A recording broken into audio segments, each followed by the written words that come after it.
We have finally come to the end of list month and the end of this wretched year 2020. Welcome everybody, I'm Music Nerd here, and see the title of this video, I'm going to be counting down my top 10 favorite albums to come from this past year. 2020 did have some pretty good albums, and some of them were even great. I'm going to be sharing with you my list of my favorites of the year. Starting with number 10, Thundercats, It Is What It Is. Been a fan of Thundercats since he dropped his LP Drunk a few years ago. Ever since then, he's just been putting out fire. I love the teaser single, Dragon Ball Do-Rag. I mean, of course, as a Dragon Ball Z fan myself and a fan of do-rags, it was definitely the best of both worlds. If you love Thundercat, you're gonna love this album. Yeah, I'm a sucker for retro funk, soul music, and Thundercat definitely brings the goods here. Number 9, Chris Stapleton's Starting Over. Now, I don't usually listen to a lot of country music, but Chris Stapleton is one of those guys that every time that he drops, I'm checking it out. And this album is no exception. Starting Over is one of Chris Stapleton's best. To me, he blends so well country rock, modern country, country soul, you know, country with grit in it and with great lyrics, passionate vocals. I just love what this dude is about. Just no bullshit. You know, there's some great songs here. Probably my favorite here is Arkansas, which is just a thrasher of a track. You know, he, to me, reminds me of kind of like a younger, like Waylon Jennings. Kind of a little bit of an outlaw country vibe to him. I thoroughly enjoyed this album. Yes, it's not breaking any new ground, but if you are a Chris Stapleton fan, if you love what he's done in the past, you're certainly going to love what he's done on this album. Number 8, The Strokes, The New Abnormal. Haven't really followed The Strokes since Angles, which came out in 2011. Really, The New Abnormal got them critical acclaim and finally a Grammy nomination. I mean, this band's been around for over 20 years, which is hard to believe. I mean, I'm so old, you know, since they released Is This It back in 2001, and this band is still going strong. I think The New Abnormal shows The Strokes kind of being more vulnerable. I love the way that it starts with The Adults Are Talking, and some great songs here, Bad Decisions, Brooklyn Bridge, the chorus. Really them honing their kind of electronic new wave sound that they've been building on this past decade. Of course, the title, The New Abnormal, perfectly describes what we've been going through in 2020. I love the album cover too, the Basquiat tribute. I think The Strokes, to me, if they keep making albums like this, they can find themselves having that second wind, regain the critical status that they once had in the 2000s. Number 7, Benny the Butcher's Burden of Proof. So Griselda released 1,008 album releases between the group, you know, solo members, side members. Does anybody in this label just sleep? I mean, they literally were making an album every single damn month, and they're all fire. And it was hard for me to choose a Griselda release that really appealed to me because there were so many good ones. Conway's From a King to a God, West Side Gun's Pray for Paris. But to me, the one that I thoroughly enjoyed the most was Benny the Butcher's Burden of Proof. Benny the Butcher, I think to me, is my favorite Griselda member. The Butcher coming! And to me, what I love about Benny the Butcher, he just has that sly, smooth delivery. He's very cunning, but, you know, and you can tell that he's about that life, but he doesn't really show off. His vocal deliveries kind of reminds me of a little bit like Snoop, where, you know, Snoop was gangster, but he wasn't shouting at you, he wasn't acting hard, he was just being himself. And Benny the Butcher, to me, just has one of the best voices in hip-hop right now. He can, you know, you can tell that his lyricism is coded, but it's also just when you hear like the pop culture references and the sports references. I'm a sucker for sports references, and just the way that he puts things together is like, god damn, like how has anyone not said that before, you know? Benny the Butcher, to me, one of the rising stars in hip hop. Benny came through hard with his debut album Burden of Proof, and I look forward to hearing the 502 Griselda releases that are gonna be out on 2021. Number 6, Leanne LaHavis, her self-titled album. Leanne LaHavis really wanted to come through with a personal type album, and Obviously, the album title, With You Just Her Name, pretty much shows her reinventing herself.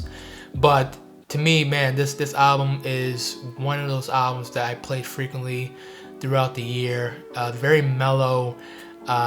She has just a beautiful voice, and I am a big Radiohead fan, and her cover of Weird Fishes from the In Rainbows album, which is one of my favorite albums. Shout out to Kira Was a Diver. That's her favorite album. Man, when she did Weird Fishes, I'm like, this is an incredible cover. And you know, it's very hard to cover a band like Radiohead because they're so textured. She really made this song into her own. And I just had a fun time listening to this record. Leon LaHaves definitely came through with a solid album, and I am anticipating for what she does next in her career. Number 5, I did not expect this to make my list. Taylor Swift's Folklore. You know, I think Folklore, to me, is one of Taylor Swift's better albums of her discography. You know, coming out with Lover last year is a very poppy sound. Her coming out with this surprise album in 2020, Folklore, you know, when we look back at 2020 and pandemic, and you know, she was really one of the few artists to say, hey, I know I'm not gonna tour, and I'm just gonna give the music that my fans want. And it showed her kind of being in this introspective, reclusive mood. I mean, look at the album cover. I mean, this tells you that this is a very dark and melancholic album and really fit the mood of this year. And props to Taylor to taking a risk and collaborating with Aaron Dessner from The National and doing electro folk and doing, you know, kind of gothic folk. Songs like Exile with Bon Iver, incredible song. Songs like Betty really demonstrate why Taylor Swift is one of the better singer-songwriters of her generation. So now we get into the top 4, and really, it can be interchangeable. But my man, Abel, The Weeknd, After Hours, my number 4 best album of the year. I was anticipating this album. I was worried that The Weeknd was gonna delay it, and then he said, hey, I'm just gonna drop this thing during lockdown. And it definitely, for me, for early quarantine, was the album that I played the most. And it definitely feels like a quarantine album. The Weeknd tackling similar themes of broken love and depression, isolation, but you know, really honing in his 80s new wave sound. You know, I hear a lot of Prince influence here, obviously, but also a lot of Depeche Mode, and you know, a little bit of New Order as well, with a lot of dream pop and post-punk influences as well.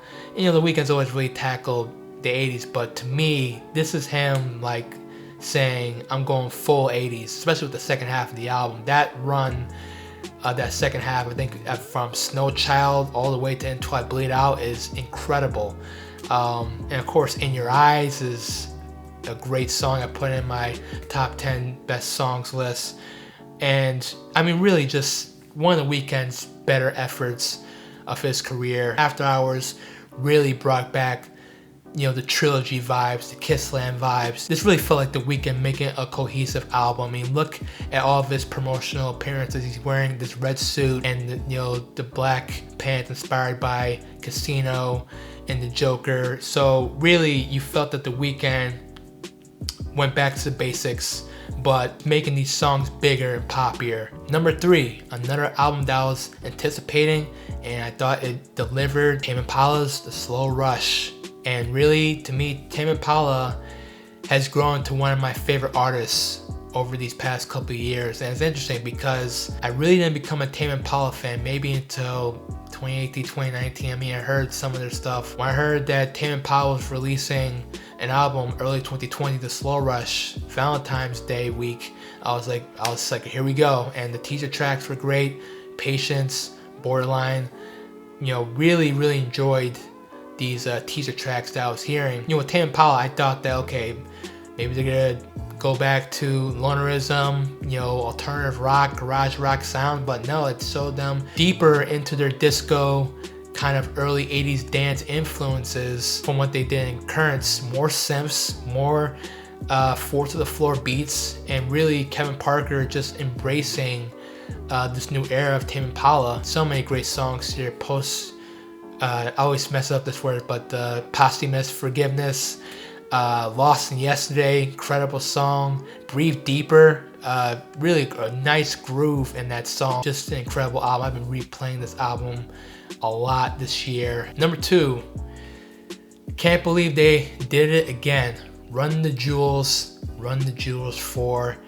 You know, this group, man,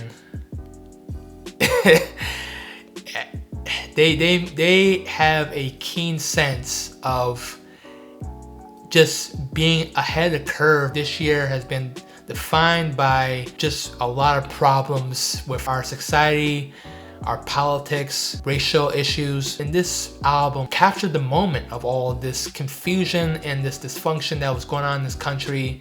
And this album was recorded months before the George Floyd thing even happened. Like lines such as, you know, I can't breathe, and you know, just talking about where America was at way before it even like happened. You know, it just shows you how dialed in these guys are. And Killer Mike LP, I mean, they're gonna go down as one of the greatest duos in hip-hop history. Yes, up there with Outkast, up there with Public Enemy.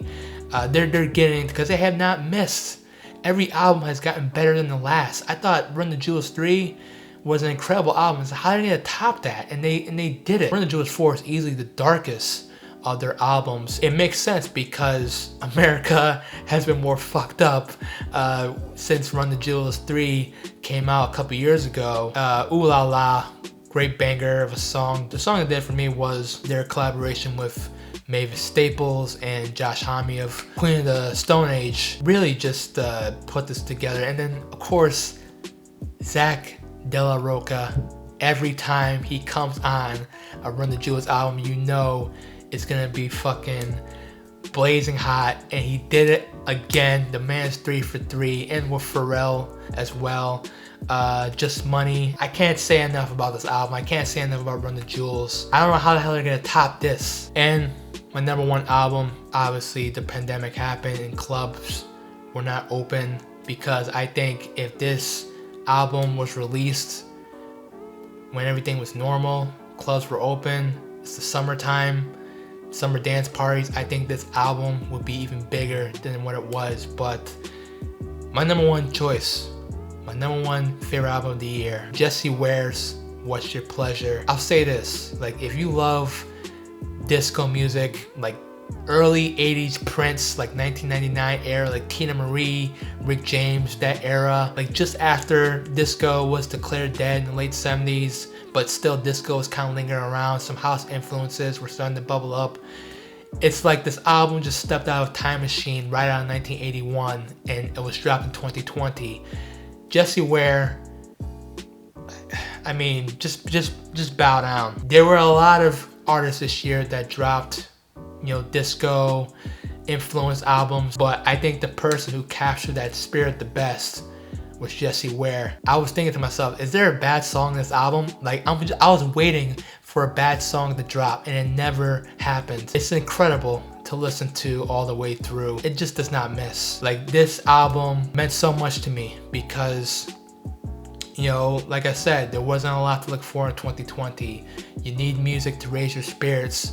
And this album, whenever I needed some cheering up, whenever I need to dance to release, you know, the stress in my life, this album was there for me. Thank you, Jessie Ware, for dropping this in the middle of the summer when all this craziness in the world was going on. You know, we can just escape to just great music and great dance music. That's my list. Leave in the comment section below. I'm curious to know what was your favorite album of the year. And this will be my last video that I'll be releasing in 2020. I just want to wrap it up by saying this. You know, 2020 has been a tough year for everybody, including myself. And one of the best things that I've done this year was start my own YouTube channel. And I started in May during quarantine, never knowing where this would take me. Like I honestly started because I was bored and I didn't know what to do, but I knew that I love music, and I knew I wanted to talk about music and share good music with you guys. And now it's December and I have over 300 subscribers after just doing this in 7 months. I mean, it just blows my mind, the support that you have been giving me in this channel. So I thank you very much, and I wish you great holidays. Happily that 2020, the year of the devil, is almost over. And to anybody, if my channel or my videos have helped, raise your spirits in any way, I never take that for granted. All I want to do is entertain, educate you guys about music history and things that I love in music. So, as always, if you enjoy the content of this channel, please hit the like button, please hit the subscribe button down below. If you want to check out all the best and worst of 2020 lists that I made this past month, there's a playlist beside me. Let's keep this channel growing, and let's have a better 2021. Until next time, peace.